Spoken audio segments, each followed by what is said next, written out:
The member from Elgin, Middlesex, London. Thank you, Mr. Speaker, and good morning.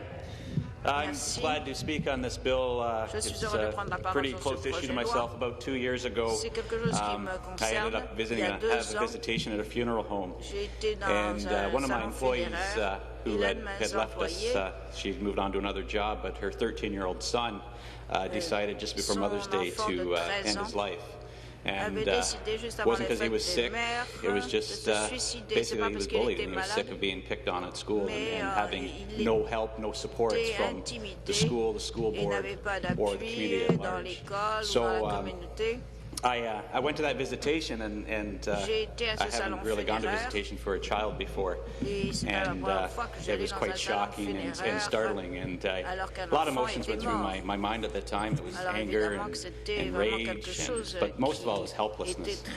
And I felt helpless because what could I do as a community member, a pharmacist in the community, my old employee? How can I help this family? How can I prevent this from going on?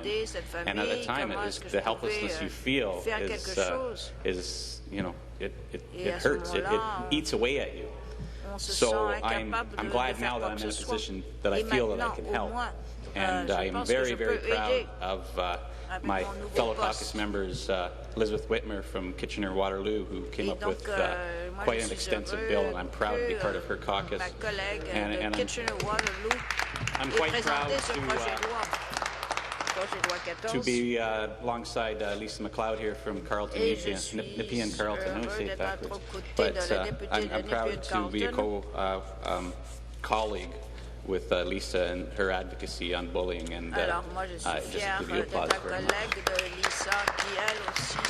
I did have a long speech on this, but I thought this morning, I'm representing Elgin, Middlesex, London, that I'll give out some emails that I received on it, and just so my constituents' thoughts are heard in this legislature.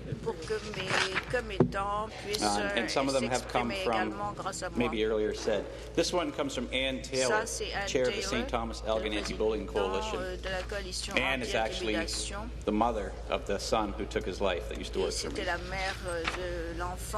We are calling on all parties to work together and take time for careful consideration over the drafting of a final bill.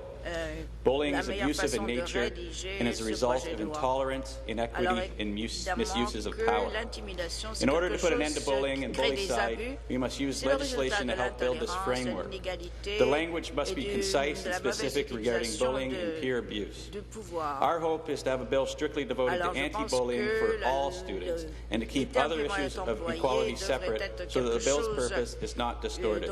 Make it about political reputations or narrowing the bullying focus to issues of sexual orientation and sex education instead of safety and learning success of every single one of our children and youth in this province. This comes from Karina Morrison, co-founder of London Anti-Bullying Coalition. I met with Karina. She was on my doorstep right after the election. She is an advocate that is non-stop, and I've met with her numerous times over the past few months. It is vital to the well-being of our children that legislation gets it right. Without informed decision-making and effective legislation, every Ontario student remains at risk. This comes from Karen Seben, co-founder, York Region. Did I say that right? Seben? Anti-Bullying Coalition. My son's 3 years of bullying took the form of homophobia, and he is not a homosexual. As parents, it didn't matter to us what form the bullying took. The fact remains that aggression and assault was taking place regardless of the reason. This is the focus of any anti-bullying legislation, and PC's Elizabeth Whitmer got it right with Bill 14. This comes from Kate New, co-founder of Bullying Canada. We have to look at the lives being lost as a result of the bullying that they've endured, as well as those coming forward from their school horror stories, and realize something has to be done. Bullying is not being taken seriously enough and needs to be addressed before this epidemic takes more lives. These are the experts in bullying, it's not us. I think we need to listen to the experts and follow through.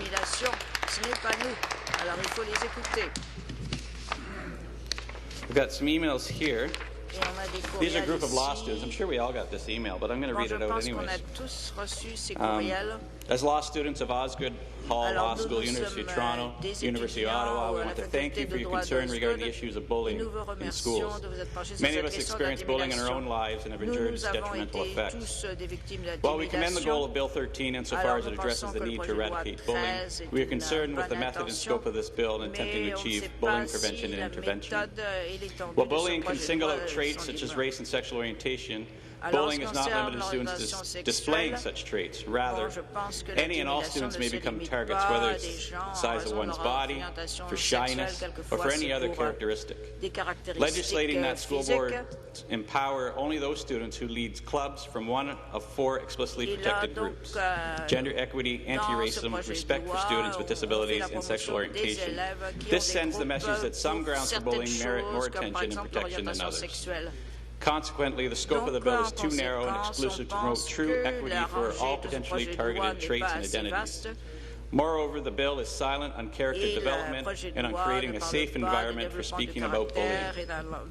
The bill's section on disciplinary measures similarly gives explicit attention and protection to issue-specific causes. Section 4.2 lists the general term bullying along with sexual assault, gender-based violence, and incidents based on homophobia. Sex and gender-related issues are not only motivations behind bullying or violent behavior. Addressing only these groups unduly minimizes the bill's impact. Should we not send the message that all bullying is unacceptable, regardless of what prompts it?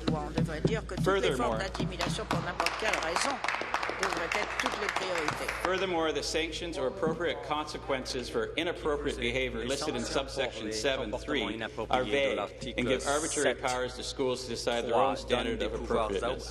We suggest that such license may alienate or marginalize students whose conscientious beliefs may not align with the dominant views of school boards about what merits punitive sanctions.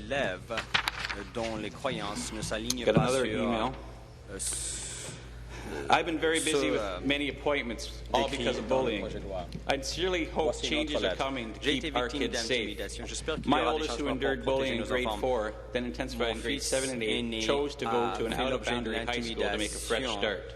He started counseling in July 2010. Over this past summer, not only the usual nervousness of starting grade 9 in a school, but where you don't know many, not only the usual nervousness of starting grade 9 in school where you don't know many, but he was also afraid of being bullied again. Not only did he suffer emotional suffering, but it became physical. He had heart palpitations, involuntary spastic twitching, unable to participate in all activities he once loved: basketball, soccer, swimming, golf. He wasn't allowed to be a kid anymore. He used to be an avid reader, read all the time, and could not wait to start another novel, and his hygiene started becoming neglected. He would rather be dead than go to school. We're in a very bad place, and I worry for his personal safety. Anyways, after lots of outside help, he's now going to bring his 3rd type of therapy and medication. He's doing better. We've been told it's still a long road, and it makes me want to scream because he's 14. And this is not how life should be for a teenager. I'm just very fortunate and count my blessings that he's still with us. Families are going through too much in this province over bullying. Those that survive bullying are affected emotionally for life. They're scarred, and it's hard to bring them back. It's time to work together. Bill 14 is an amazing bill, and I support it, and hopefully we can work together and get one unified bill and get it out to our students in this province. Thank you.